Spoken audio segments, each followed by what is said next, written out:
LAPD tell us what is going on? I'm not familiar. I think on the committee we're not familiar, which is why we invited you guys. With what LAPD's practices are, what's currently going on, what are the problematic issues that are coming up with all of this? Let's introduce myself. Sergeant Daniel Gonzalez. Quick introduction. I started with the beach detail, or we call it the Oakwood Venice Task Force, because we actually have Oakwood as well as the Venice Beach area. I started in January. I've been in Pacific right now for about a year and a half. Before then, I worked in South Central, and I did do a tour in Central Division, which is downtown and has the Skid Row area. That was a good training program for me when I came here, because a lot of the same issues we're dealing with here, as you just mentioned, Mr. Ryback, is tied into what's going on Skid Row. So for 3rd Street,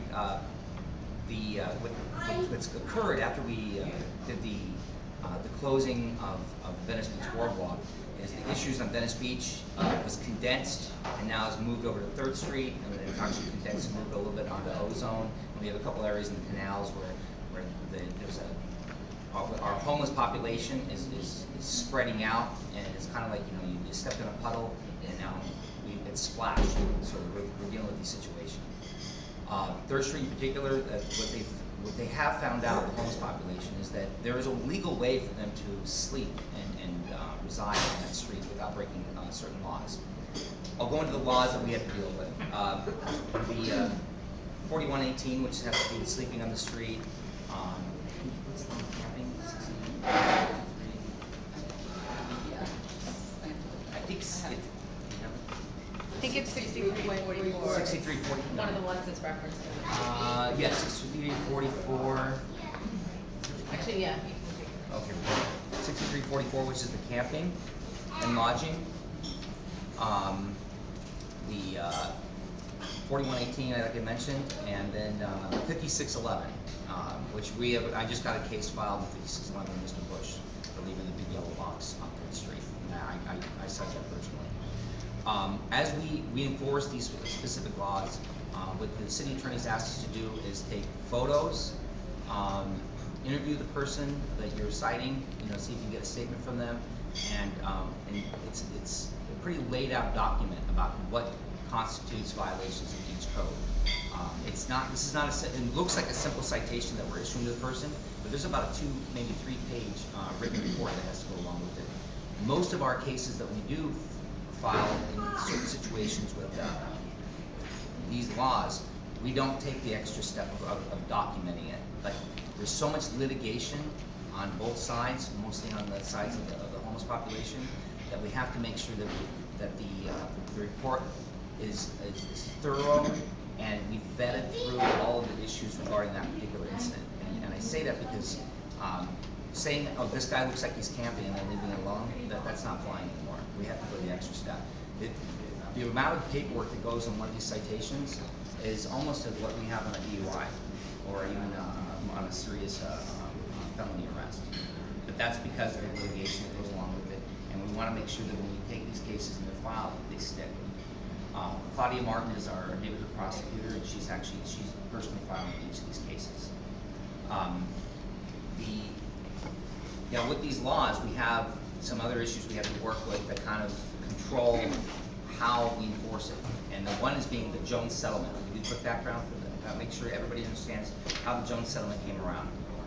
We were enforcing the sleeping on the sidewalk in Central, and there was a lawsuit was filed, and during the lawsuit, a decision was made by the city, very high up, that there should be some settlement in how we can deal with the fact that the homeless population wants to be able to sleep, and they want to be able to sleep because there's not enough beds, there's not enough shelters for them, and then we also are dealing with, we want the public safety part, and we also want the community to be able to feel like they don't have to deal with much people sleeping in the street for their businesses and residents. Could you speak up just a little bit? I'm sorry. Okay.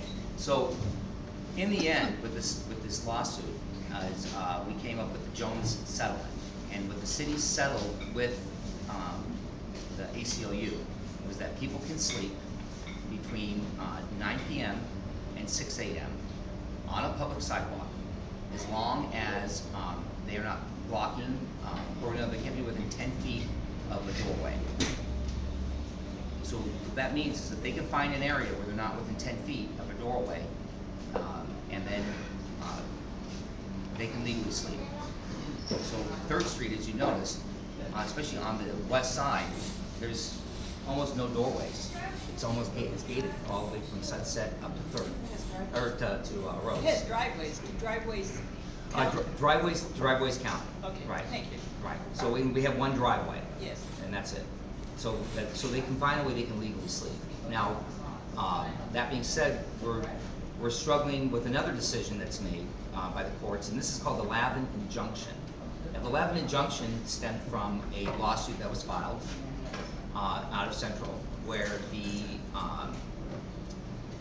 they had to do with a homeless person having his stuff picked up. What we used to do is have Bureau of Street Services and Sanitation drive up and down the streets in Skid Row, and if there were abandoned property or items that looked like it was just rubbish and it had been kind of scooted to a side from somebody who was hoarding, whatever, the sanitation would pick it up and throw it out, and they would be escorted by LAPD. Well, Mr. Lavin had like a suitcase and personal items in there, glasses, medication, court paperwork that he said was discarded, and we shouldn't just be grabbing people's items. If you decide to go use the restroom and I leave my item on the sidewalk, I should have a reasonable expectation to come back and find my property still there. The federal court thought that was a compelling argument, and they put an injunction and said that the government cannot just go through and pick up property. And the judge was very clear that what looks like trash to a normal person might be personal property to somebody else. So we're struggling with that. And then there's this government code, the California government code, that says that if the government picks up any abandoned property, they have to store it for 90 days. They have to leave notice, and then they have to store it for 90 days. So those are two controlling issues that we have to deal with as we enforce the law. So what have we done since then? Okay, so since the issue of the Street contract, well, we've written close to 200 citations for people who have been camping that blocked the sidewalk, and then we've also made arrests for warrants and then other miscellaneous crimes that we found out there. And basically, what we're telling the folks out there is, if you're living within the law and you're not disturbing the peace, you can stay. But you have to pick up your stuff and move. We've had outreach dealing with PAC and St. Joseph's and the Clergy Council. We do provide outreach to folks that are out there, and we offer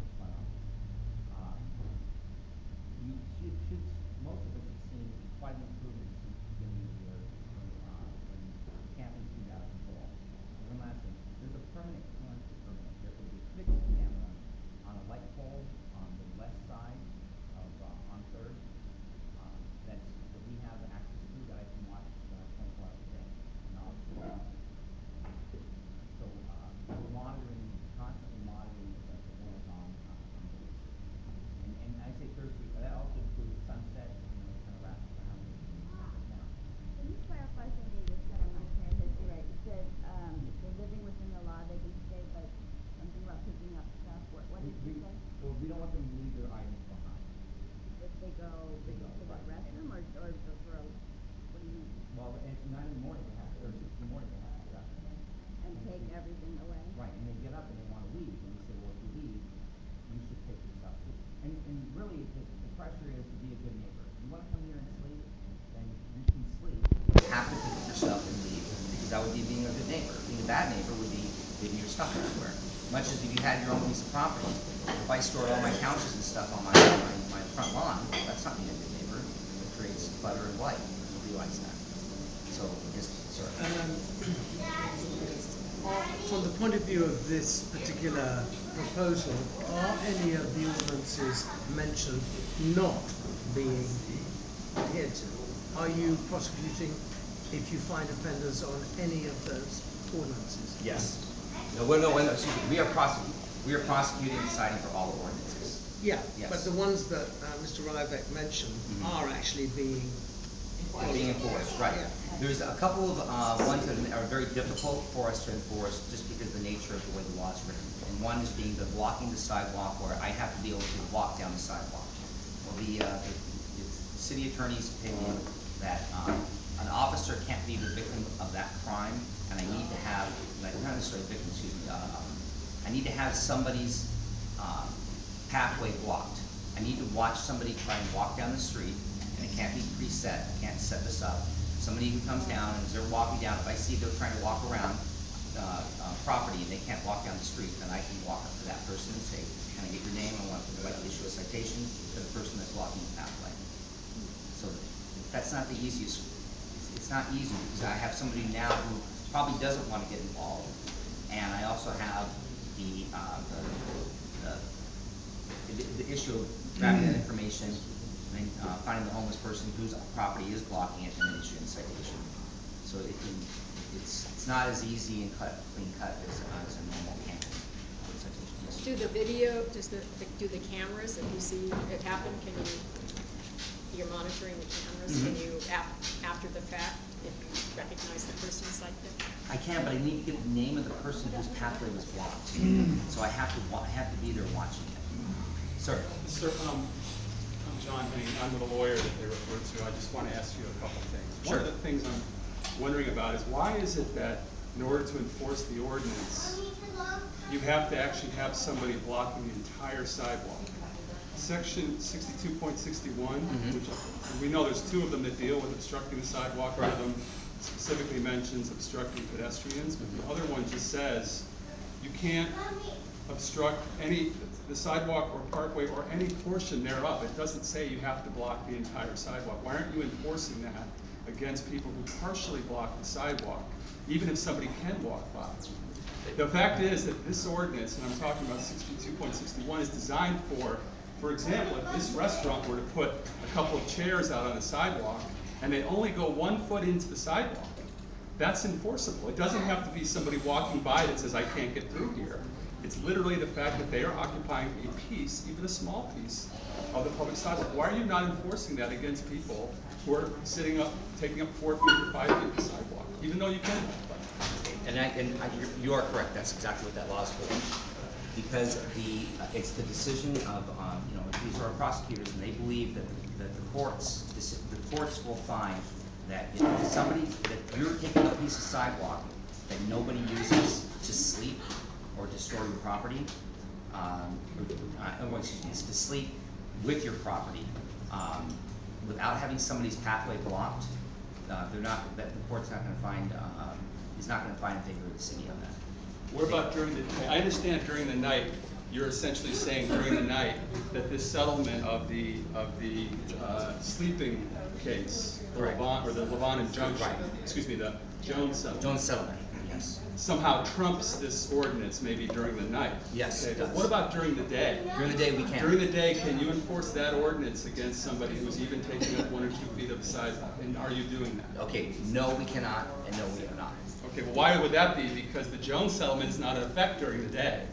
So you really have Jones gives no reason for not enforcing during the day. Why is it somebody at noon who's standing on that sidewalk and blocking 4 feet of it, even though I walk by and I can get by?